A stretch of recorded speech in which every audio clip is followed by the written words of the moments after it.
What's up, everybody? Happy Tuesday and welcome to the Early Edge. The chat is already jumping. We're 9 days away, otherwise known as Sonny Jurgensen days away from NFL season. We've got a lot to talk about, including some football today, but let's catch up on how we did yesterday. Recap screen. Wasn't a ton of picks yesterday. We had some futures involved yesterday. Don't forget my Eagles to win the NFC East. There were a couple other futures in there as well, but we'll take 2-1. We've had many more winning days than losing days. I do want to correct something, though. Yesterday, our recap screen was 6-3 from Friday. We forgot to carry over my Monday Aaron Rye top 20 pick. So it was actually 6-4, not 6-3. But again, very much a winning day. Speaking of Aaron Rye, speaking of golf, today, or I should say tonight, at a different time, 6 o'clock, we'll be rolling out the early wedge, the Tour Championship. It's just the top 30 in this one.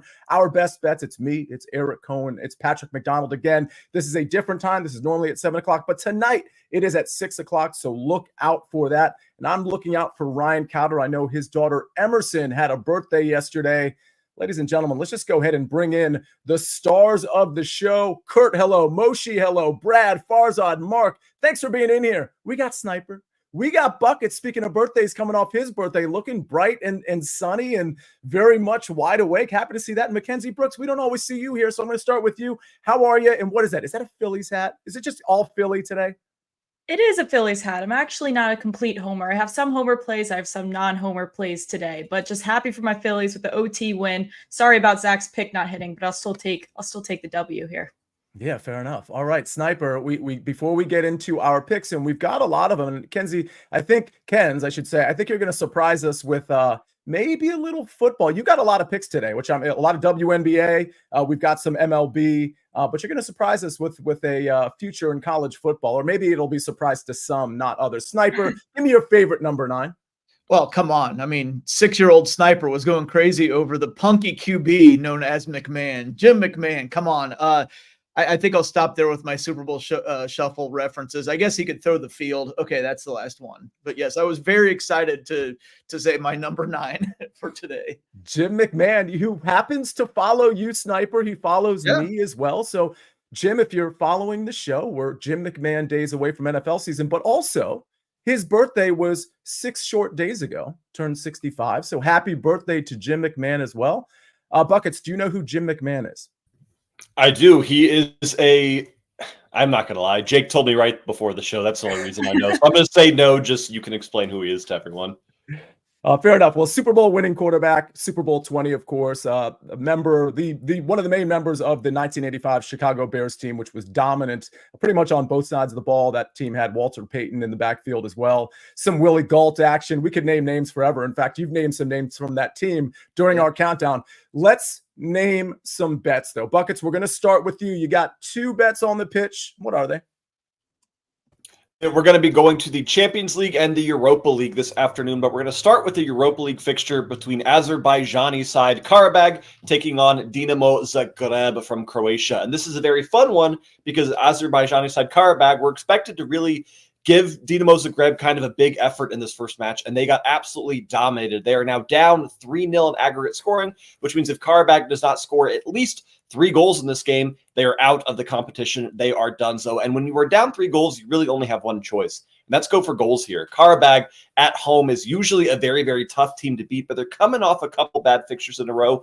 I do think they turn it around this afternoon, but I don't think it will be enough to win the aggregate scoring here. But I'm taking Karabag over 1.5 team total at -125 because if you have players like Juninho, you've got players that can score. This is a team that maybe put up 2 goals. I don't think, again, it's going to be enough, but expect them to be all-out attack from the get-go in this fixture.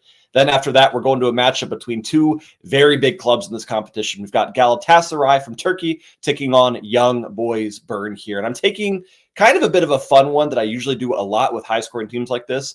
It's the same game parlay of both teams to score and over 2.5 goals at -115. It is currently 2-3 to Young Boys Bern in aggregate scoring, which again means that Galatasaray has to attack. And we've seen time and time again, when Galatasaray pushes forward, they leave themselves open to the counterattack here. I would not be shocked if we saw another 5-goal matchup here, but BTTS and over 2.5 here at -115 is an absolute blessing, considering I would have played this at -150, Sia.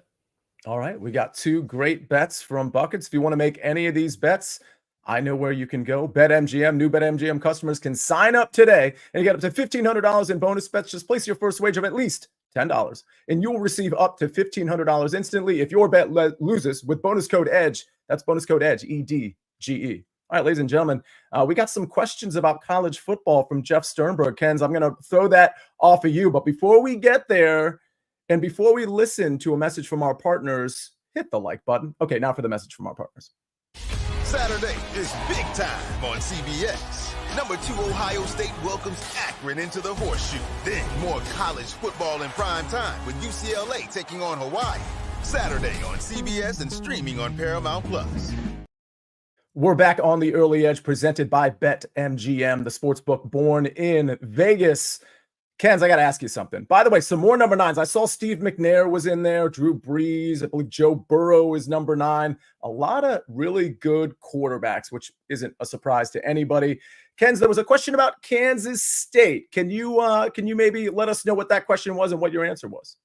Yeah, he was talking about the conference title here to win the Big 12, which I really like. That's one of our favorite plays from the model as well. You're just talking about a really, really favorable schedule for this team. No Utah. When you look at AP poll, preseason ranked 2, 3, and 4 on that list, they get them all at home. And you look at their losses last year, all 3 were super close and on the road. So I just think this is a great team with a great quarterback and a really favorable schedule here.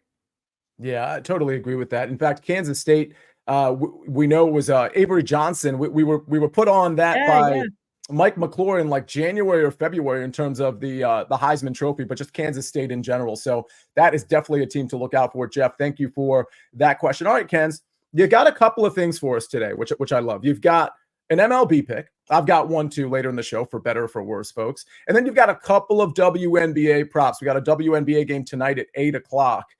Give us both of those, or I guess all 3, because you got 3 picks in that realm.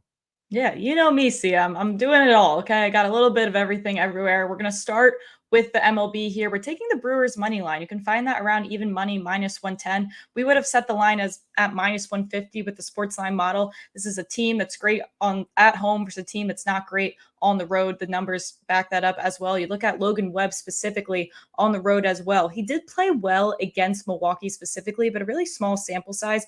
Overall, he's 8-12 on the road with a 4.3 ERA. That's compared to a 2.4 ERA at home. And then you look at Tobias Myers, who has a 3.1 ERA at home, and that's through 9 appearances. So I feel like that's a bit better of a sample size here again. But you look at those home road splits: Milwaukee 38-24 at home, San Francisco 28-38 on the road. So again, -110 seems like pretty good value for something we would set at -150. And they'll head over to the W. Just one game tonight here. The Aces are visiting the Wings. The Aces have been a very confusing team, very hard team to handicap here because you know their potential, you know their ceiling, and they just can't seem to figure it out after this break. They had a ton of players in the Olympics in Paris, so maybe that has something to do with it. They are laying around 8.5 here, but I think I'm going to go to the player prop market. Same game parlay you can find at BetMGM to get to around -110 here. We're going to start with Taria McCowan for the Wings here to record 10+ points. She's been phenomenal out of the break here. This has hit in 5 of her last 6 games, and that includes against really impressive defenses like the Sun, like the Liberty. The Aces have really not shown that type of competitiveness on defense, so I think it's a good spot for her. We're going to pair that with Chelsea Gray for the Aces to record 4+ assists. She is still trying to find her rhythm after her injury. I think this is a game that the Aces really want to find offensive rhythm early in this game. This is the worst defense in the WNBA, so if there's a team to do it against, it's going to be this team here. So I think it's a get-right spot for them overall. These are 2 lines that you're kind of buying down on to get that 2-leg -110 here. And while we're at it, let's just go right through. They were looking for a college football future today, looking for a natty champion winner. I'm going to go to my Georgia Bulldogs behind me. I know I'm a Georgia Bulldog, but the numbers back me here, okay? The SportsLine model, I'm a speaker of the model. We give them a 29.4% chance to win the national championship here. One of those reasons being the returning production. This is the most returning production they've had since 2020, which is pretty big for a team like this who is always sending players to the Philadelphia Eagles specifically, which I also love. But nonetheless, I do think that this new playoff format really favors these big wig teams. These teams know how to be in these high pressure situations for extended periods of times. These teams that maybe were lucky to get into the playoff, they now have to beat some of these big teams twice. So I think this new playoff favors the Georgias, favors the Ohio States of the world, which I also like for this plus 300 ticket. All right. Wow. That was a lot of picks, Mackenzie Brooks. Okay. People want to know because, you like the Eagles too. It just so happens prop stars like the Eagles. I got to admit, I like the Eagles. I gave them out to win the NFC East yesterday on this very show. What percentage of you is the homer part of you, and what percentage of you is like the model part of you here on that Georgia pick? On the Georgia pick, I will say I don't love to bet on the teams with the shortest odds. So I will say that is like 70% model, but then I'm just like really excited to give it out when it comes to it. I'll bring the passion with it, but I'm not, you know me, I like to give some value play. So to go with the chalk isn't exactly my style, but when it gets to be the Georgia Bulldogs, I'm happy to give it out to the team.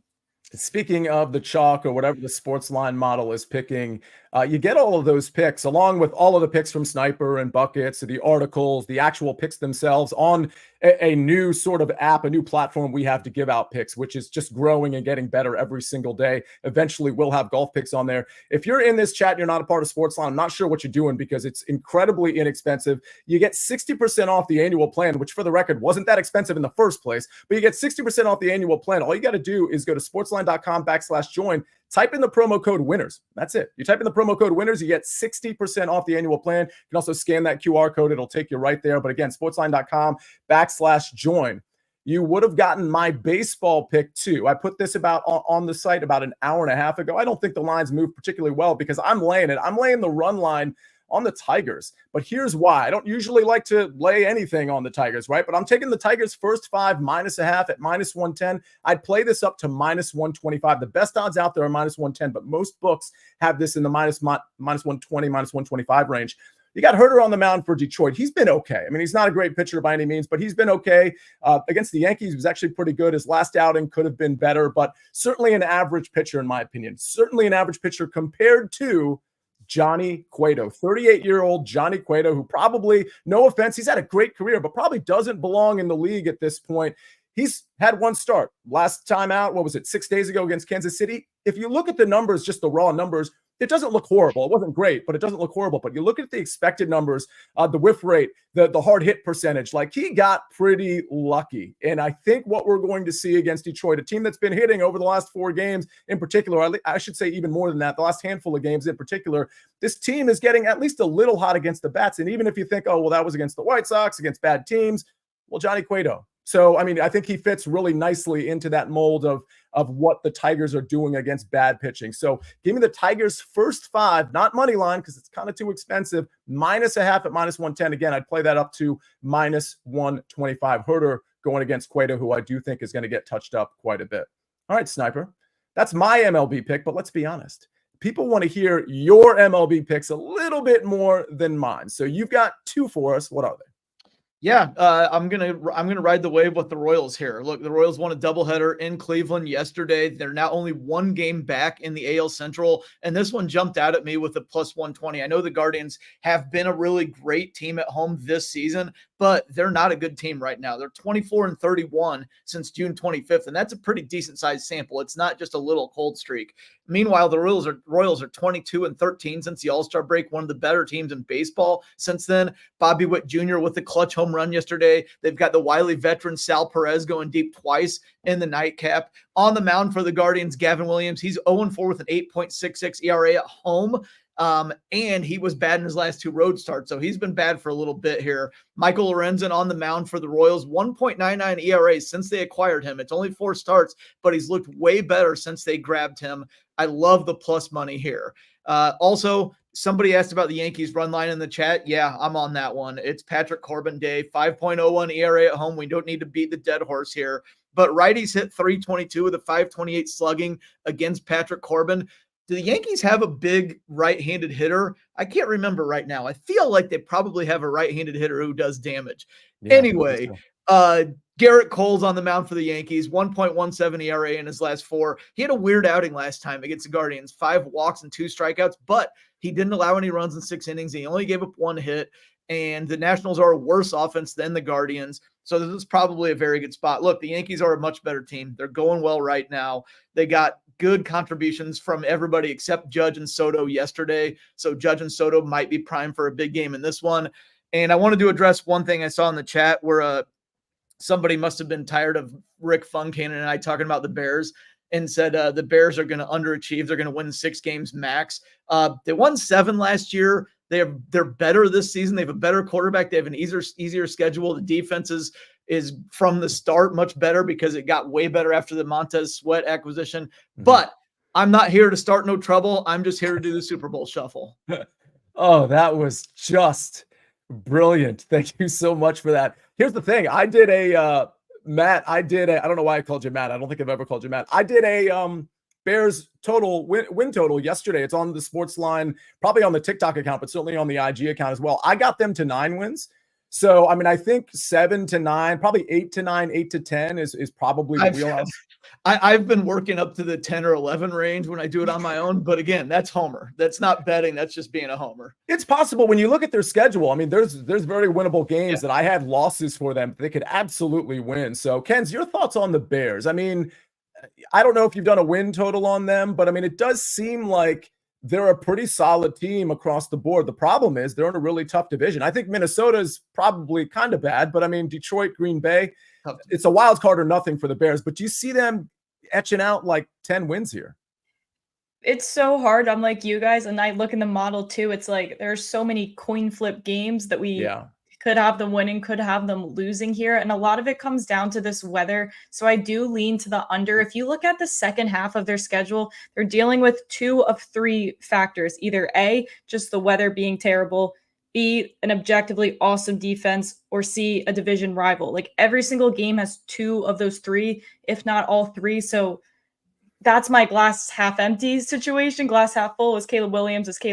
This is awesome. I like him to go over his passing touchdown prop for what it's worth, just because he has a million touchdown producers in Keenan Allen and DJ Moore. I mean, think about the numbers those guys put up in the offenses they were in. Now they have an actual quarterback and an actual offense that wants to play. So high ceiling. I might go under 8.5 wins though. I'm just looking forward to seeing a 4,000-yard passer for the first time in my life. Hopefully. I'm rooting for you, Snyder. Well, Liddy says Caleb is a bust. I got to say, I don't think he's necessarily a straight up bust, but I'm more in that category than I am like the superstar comparing him to Mahomes category, but he certainly could fall somewhere in the middle and still be a pretty good starting NFL quarterback. So we'll have to just wait and see on that. We got a couple follow-ups. Sniper, I'm going to start with you, and then we've got a WNBA one for Ken's. And then Buckets, I'm going to ask you if there's anything you scrolled or scanned for soccer picks. But somebody was asking about the Cubs money line. It's Justin Steele on the mound, I believe. Jared Jones for the Pirates. Pirates haven't been looking very good. That money line's around -120. I noticed it's just ticking up a little bit. I think the Cubs are taking a little bit of money. It just changed to -122 as I pose this question. Cubs money line, thoughts? I like it. The Cubs have been beating up on weaker competition, but the Pirates are weaker competition right now. They've been awful this month. So, yeah, I like it. Jones, I wouldn't do a first 5 on this because Jones could throw well, but the Pirates bullpen has been terrible lately. So if the Cubs have to feast late, then they'll feast late. But, yeah, I like the Cubs in this one. Yeah, the Cubs certainly feasted yesterday, late, early, and middle. Okay, Rashawn Jones wants to know, Ken's, Aja Wilson over 11.5 rebounds and the Wings first half spread. I'm not sure what he's asking exactly, but go ahead.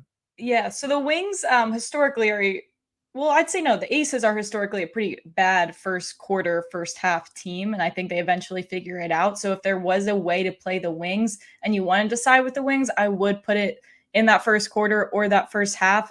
I'm just so terrified of this Aces team right now. I have no idea what version of them we're going to get every night. So that's why I'm sticking to the player props over here. But if I were to try to support the Wings in one way, that's how I would do it. As far as Asia Wilson over 11.5 rebounds, this is one of the worst defensive teams in the league. As far as Asia Wilson, she's coming off a game where her field goal percentage was terrible. I think it was like 26% or something. It was very out of character game for her. I could see her working more so on producing points and getting right in that way and not caring about the boards as much. So I lean under 11.5 there, but maybe I'd look at her point total to go over. Yeah, I might have said Aja instead of Asia, so I apologize. Their greatest poet alive correcting me there. I know who she is. I just can't pronounce her name. She's an amazing player. I love watching her, including on the sidelines. That viral clip from last year where the coach was walking by. She's amazing. Okay, Buckets. Anything other than Got Blue Cheese says Buckets for President 2024. I don't know if you're interested there. Maybe 2028. It's a little late. But anything on the pitch that we missed in the chat? Nope, we're all good on my end. All right, we're all good on his end. All right, I think we're all good on all ends. Sorry if we didn't get to your questions, and sorry if we didn't get to your picks, but keep putting those picks in there, and we'll get to as many as we can every single show that we can. All right, ladies and gentlemen, let's take a look at the recap screen before we get out of here. I'm on the Tigers first 5 -0.5. That's the first 5 run line at -110. Mackenzie Brooks, Brewers money line -110. McCowan 10+ points and Gray 4+ assists in tonight's WNBA game. Those are -110. Okay, so that's a plus. So putting them together. College football, Georgia to win the national championship at +300. Buckets, Karabag, team total over 1.5 at -125. And Galatasaray, Young Boys, both teams to score, plus over 2.5 at -115. And the Sniper, Royals, money line +120. And the Yankees run line, that's -1.5 at -135. What a great show, ladies and gentlemen. Thank you for being a part of this. Tonight, 6 o'clock, the early wedge. And don't forget, we'll be back here tomorrow with all of your picks. But again, it's the Tour Championship. It's the final, I guess it's the final stop of the season. We'll have a fall swing, of course. We might not have a ton of shows during football season for that, but we'll have some content for the fall season, or I should say the fall swing on the PGA Tour. But we'll see you tonight at 6 o'clock. Ladies and gentlemen, on behalf of Mackenzie Brooks, Buckets, Sniper, the Super Bowl Shuffle, the 85 Bears, and Jim McMahon. And of course, Jake the Snake on the 1s and 2s and 3s and 4s. Only one Sunday left till NFL season, folks. Cannot wait. Let's have a great Tuesday. Let's cash some tickets, and we'll see you tomorrow on the Early Edge. We rest our case.